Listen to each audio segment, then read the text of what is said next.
Good morning mga kapatid, it's Don Marzo and it's our 4th day here in Hanoi. First thing in the morning is we're gonna buy some coffee at Kong Cafe. Magkakape muna tayo mga kapatid dahil hindi pa tayo nagkakape. Bibili tayo ng salted coffee. Malamig ba?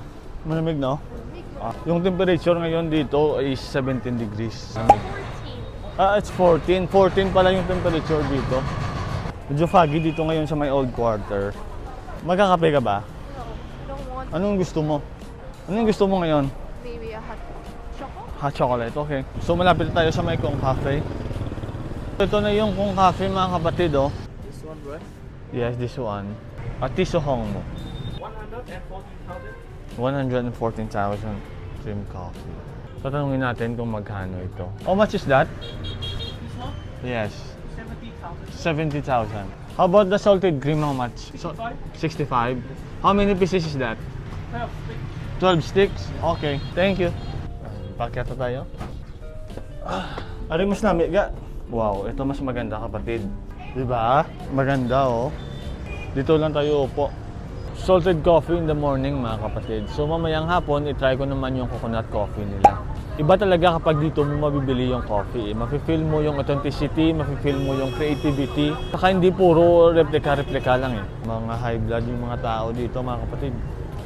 Mamayang gabi magta-try kami ng 4-piece pizza. Magdi-dinner kami doon. For now, let's enjoy the view, let's enjoy the vibes, and let's feel the rush in Old Quarter. Let's get our coffee. Okay, I'm coming. Hello. Ito na yung coffee natin. This is our first time to try the salted coffee.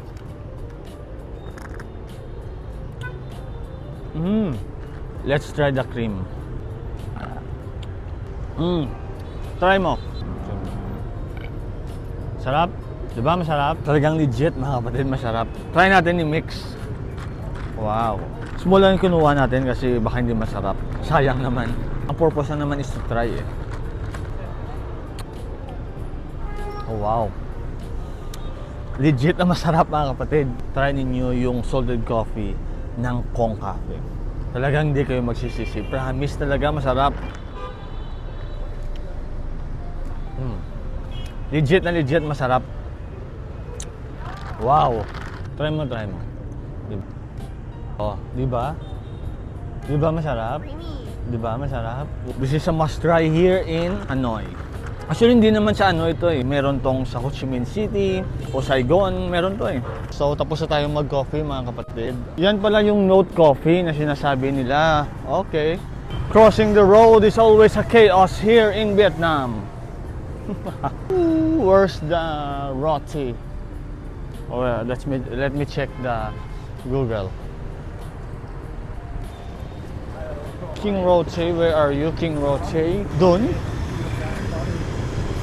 Wala, no? This is the King Roti. You wanna try? Ito na siguro yung i-try natin, yung vanilla milky roti. 20,000, right? 20,000. Come on! Ito na yung mga kapatid. Let's try this one. So ito na yung King Roti na sinasabi nila mga kapatid. Try natin to kung legit ba or hype lang. So ito yung sa loob. Mainit pa nga eh. Try natin.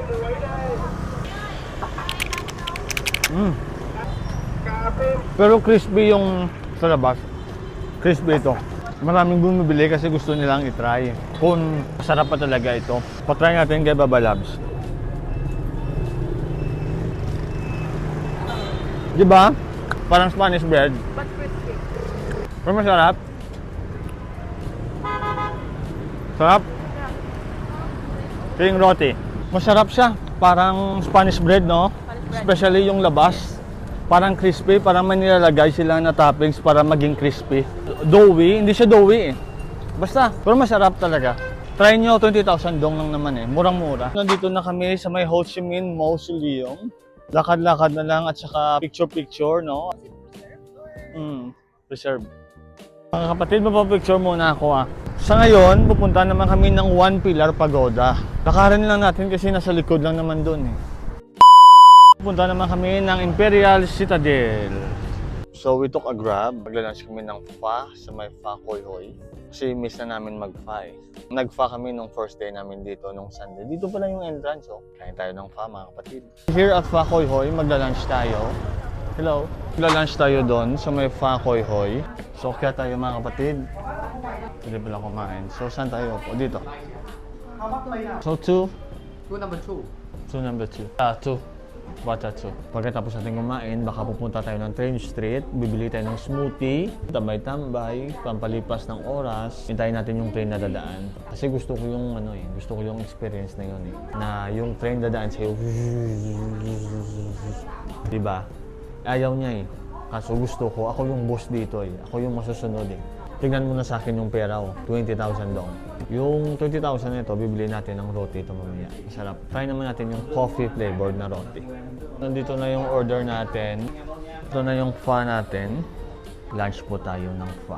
Mainit. Wow. Try natin yung pho dito. Higop tayo ng sabaw.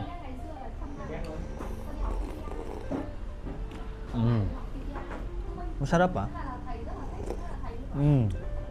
Sarap. May pangoy. Come on. Kalimutan natin kumuha kanina, so nag-order tayo. At saka yung beef, luto siya, hindi siya raw. Try natin yung noodles.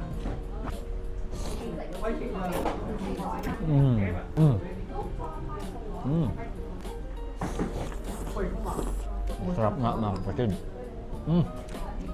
For me, mas masarap ito kasi sa faten na kinainan namin nung Sunday. Talaga, mas masarap ito. Especially the broth. Malinis. Tapos na kami kumain, naghintay na lang kami ng Grab papuntang Train Street. Nakita ko lang to sa TikTok eh. So sabi ko, I must try it. Legit nga, masarap. So we took a Grab going here at Train Street. Maghahanap tayo ng pwedeng matambayan. Ouch. Excuse me. So mga kapatid, 3:15 PM pa pala dadaan yung train. Mag-dessert muna tayo dito sa may Kembo Koto. Tara, pasok tayo. Hello. Hello! Afternoon! Sarap umupo dito. Hello! Our order is here. Kembo. Avocado ice cream. Can't wait to try this one. Sige, try natin. Mix. Okay naman. Ayos naman siya. Mapait, pero you should mix the ice cream. So you should mix this one. Dito na tayo sa may 4-piece pizza. Dapat may reservation ka. Pag wala kang reservation, yung latest na makakapasok ka is 8:15. So ano oras? Palang 6:30, palang 8. Maghanap kami ng Vietnamese restaurant malapit sa aming hotel. So we are in Met mga kapatid. And dito na lang nakapag-decide si Babalab. Nakakatawa kasi tinanong kami ng isang waiter kung saan daw kami nanggaling. Ang sabi ko, sa Pilipinas. Ang sabi niya, walang anuman. At salamat. So, can you speak Tagalog? Sa Tagalog. Ay. Chicken kasi. Thank you. Thank you. Salamat. Walang anuman. Yeah, salamat. So, kain po tayo mga kapatid. Ito yung kinuha ko, yung stir-fried chicken with cashew nuts. Masarap ito.